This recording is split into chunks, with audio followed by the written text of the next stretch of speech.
Bonjour, je m'appelle Christophe Bureau, je suis cofondateur et CEO de DotDot. DotDot, c'est ma 5e startup. J'ai une formation scientifique et j'ai monté différents types d'activités.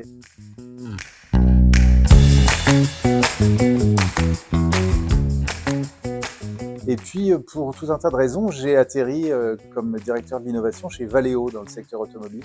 J'ai eu l'occasion de travailler sur les réseaux maillés à partir du réseau des voitures. Et de fil en aiguille, ça a donné DotDot. Alors entre les deux, il y a eu le Covid, donc en fait une grande période d'isolement qui a été très favorable à la créativité. DotDot est une innovation Covid. J'ai croisé quelqu'un quand j'étais chez Valeo, on s'est mis à discuter parce qu'on avait du temps pendant cette période-là. Et de fil en aiguille, on s'est pris au sérieux petit à petit. On a commencé à regarder techniquement d'abord ce que ça pouvait donner, puis après les opportunités de business qui pouvaient s'en dégager. Et au sortir du Covid, on a créé la boîte. Ce qui nous a beaucoup frappé avec mon cofondateur, c'est que l'industrie de la téléphonie mobile et de l'accès Internet en particulier vit sur un paradoxe. Et le paradoxe, c'est qu'il y a une couverture géographique qui est supérieure à 99%. Donc en principe, on a du réseau partout et on se retrouve néanmoins avec à peu près entre 15 et 20% de la population qui n'a pas accès à Internet. Et on s'est demandé pourquoi, parce que ça ne vient manifestement pas de la couverture géographique du réseau, donc ça provient d'autre chose. Et en grattant un peu, on s'aperçoit que la consommation moyenne de gigas en France est aux alentours de 15 gigas pour faire un compte, mais que 90% des abonnements mobiles sont soit inférieurs à 1 giga, soit supérieurs à en gros une vingtaine de gigas. Donc ça veut dire que tous les mois, le seul choix qu'on a vraiment à sa disposition, c'est soit de gaspiller ces gigas, si on en a les moyens, soit de dépasser son forfait, et ça en général, ça pose plus de problèmes.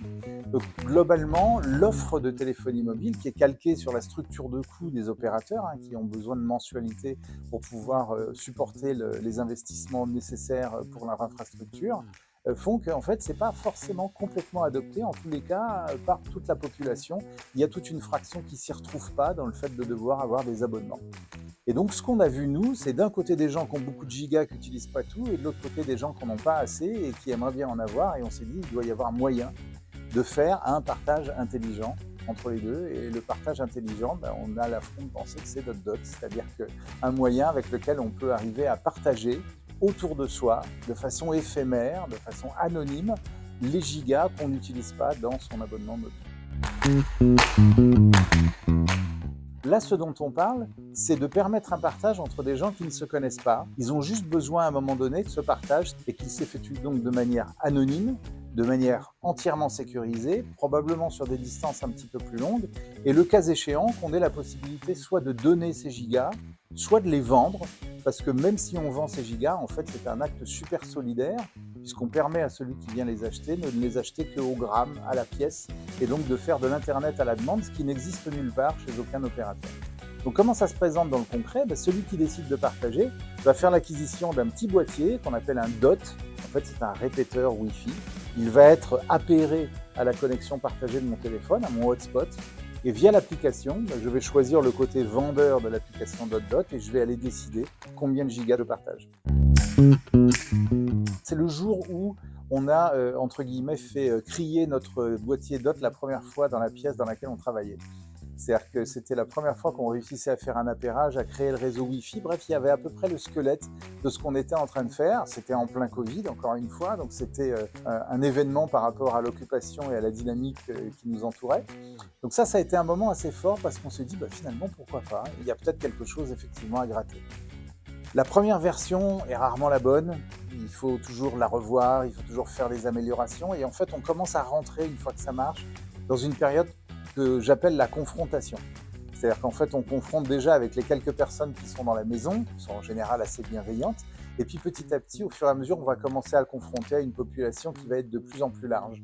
Et le grand moment pour nous qui a suivi derrière, donc évidemment ça a pivoté comme on dit, c'est-à-dire qu'on a fait beaucoup de modifications par rapport à la version initiale. Le grand moment qui pour nous a fait dire on est probablement vraiment sur quelque chose qui a un caractère massif, c'est au moment où on a candidaté et où on a été primé au CES de Las Vegas. On a eu un CES Innovation Award au début du mois de janvier 2025.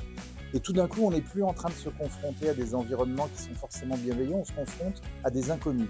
C'est-à-dire en fait, en plus, à des gens qui sont éduqués sur le consumer électronique, qui sont éduqués sur le produit, sur l'utilité que ça peut représenter dans leur vie quotidienne.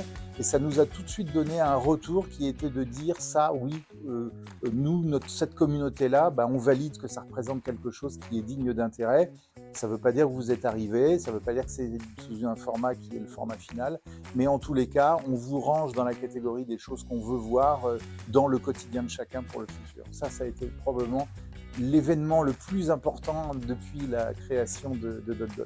Ça a été suivi juste derrière au mois d'avril 2025 par la médaille d'or du concours Lépine, ce qui au niveau national nous a redonné encore un petit peu de cette espèce de boost et qui nous fait dire allez-y, on a vraiment envie que ça sorte et que ça existe, donc n'hésitez pas, démarrez. Et peut-être pour terminer, entre janvier 2025, donc le CES de Vegas, et le mois de juin, on a eu 40 000 téléchargements de l'application DotDot, un peu plus d'1 millier de dots qui ont été vendus, puisqu'on avait fait le lancement du produit à partir de Vegas, donc depuis janvier 2025. Et on a aujourd'hui 5 000 utilisateurs réguliers sur notre tableau de bord.